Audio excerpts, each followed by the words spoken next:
प्रसंग तो बड़ा छोटा सा है, लेकिन बड़ा आनंद आएगा ये प्रसंग सुनने पर। धनी राम भक्त सुदामा से कथा सुन रहे हैं। धनी राम आग्रह करते हैं कि सुदामा, अब तुम मुझे और व्याकुल न करो, वह कथा सुनाओ।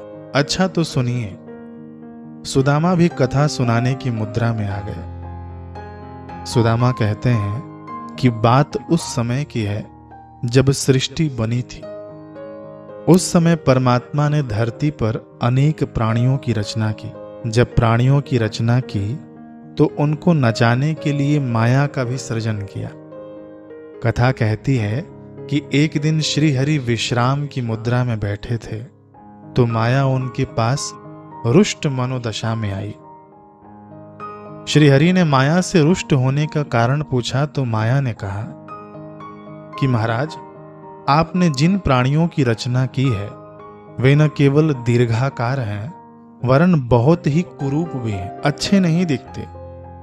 अतः उनके आहार, निद्रा, भय और काम क्रोध के मध्य डोलते डोलते मेरी दुर्दशा हो गई है। तब श्री हरि ने कहा, आओ मैं तुम्हें एक नई रचना दिखाता हूं। फिर वे माया को अपने सृजन कक्ष में ले गए। वहां एक मंच पर वस्त्र से कुछ ढका हुआ था। माया ने पूछा कि प्रभु, यह क्या है? श्री हरि ने उत्तर के रूप में वह वस्त्र हटा दिया। उस रचना के अनावृत होते ही माया ठगी सी रह गई। माया ने आज तक ऐसी सुंदर रचना नहीं देखी थी।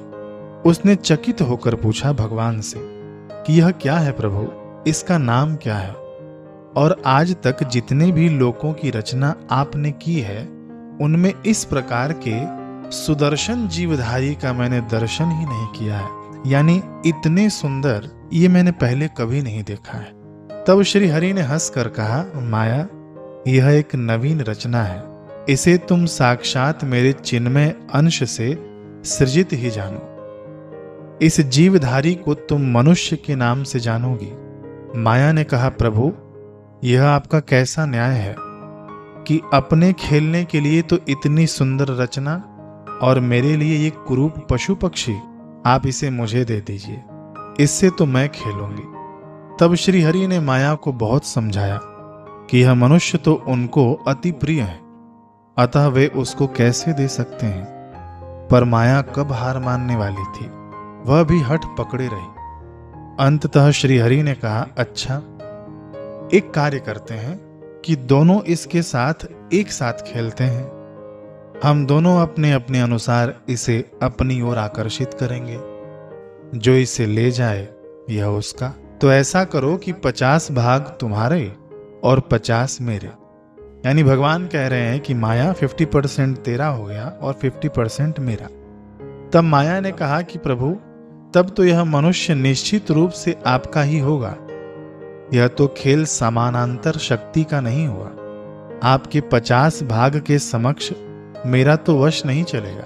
माया के ऐसे कहने पर बहुत देर तक कौन कितने भाग से मनुष्य को अपना बनाने के लिए आकर्षित करेगा, इस विषय को लेकर तर्क वितर्क होता रहा। अंततः यह निश्चित हुआ कि माया के द्वारा खींचने का भाग 99 अंश और श्री हरि एक अंश से मनुष्य को अपनी ओर खींचेंगे।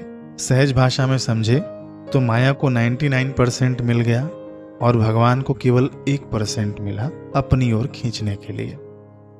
तब माया शंकित स्वर में बोली कि प्रभु, इतना सब होने पर भी आपको एक प्रतिज्ञा और पूरी करनी होगी कि 99 अंश से जब खींचूंगी तो अपने पूरे वैभव और ऐश्वर्य के साथ मनुष्य को दिखाई दूंगी। अर्थात मैं मनुष्य को सामने से खींचूंगी, पर आप जिस एक अंश से उसे खींचेंगे वह अप्रत्यक्ष होगा। आप अगोचर, अदृश्य होकर खींचेंगे, अर्थात आप छिप कर खींचेंगे और सामने से उसे नहीं खींचेंगे। कहते हैं कि तब से मनुष्य के साथ माया और परमात्मा दोनों खेल रहे हैं। माया साधनों के माध्यम से मनुष्य को दिखती हुई और उसके मन को बांधकर अपनी ओर खींचती जा रही है। वहीं दूसरी ओर श्री हरि अप्रत्यक्ष रूप से मनुष्य को अपनी ओर खींच रहे हैं। पर जिस मनुष्य पर श्री हरि रीझ जाए उसके सन्मुख माया सिर पटक पटक कर मर जाती है, किंतु वह उसकी ओर देखता तक नहीं। ऐसा भक्त माया की ओर नहीं देखता। माया का कोई पाश श्री हरि की उस स्नेह पाश को छू नहीं पाया जिसे श्री हरि ने चुन लिया।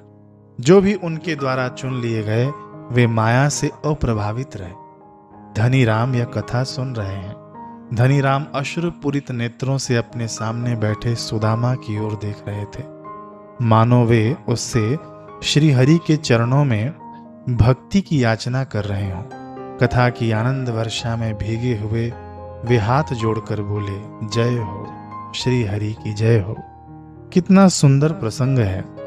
अब ये हमारे ऊपर है कि हम भगवान की ओर जाना चाहते हैं या माया की ओर जाना चाहते हैं। भगवान के पास केवल 1% है और माया के पास 99% है। तो हम भक्ति के माध्यम से, सेवा के माध्यम से, नाम जप के माध्यम से अपने प्रभु को रिझा, वो 1% भी काफी है। हरे कृष्ण।